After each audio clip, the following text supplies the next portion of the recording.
رب العالمين والعاقبة للمتقين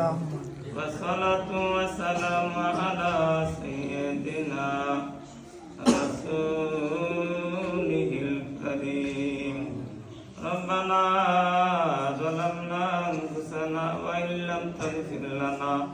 وترحمنا لنكونن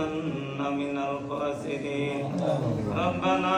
آتنا في الدنيا حسنة وفي الآخرة حسنة وقنا عذاب النار اللهم اغفر لحينا وميتنا وشاهدنا وغائبنا وصغيرنا وكبيرنا وذكرنا وأنثانا اللهم من أحييته منا فأحيه على الإسلام ومن توفيته منا فتوفه على الإيمان يا الله يا عزيز يا غفار يا كريم يا ستار يا رحيم يا جبار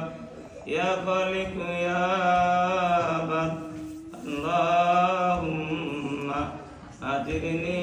من النار اللهم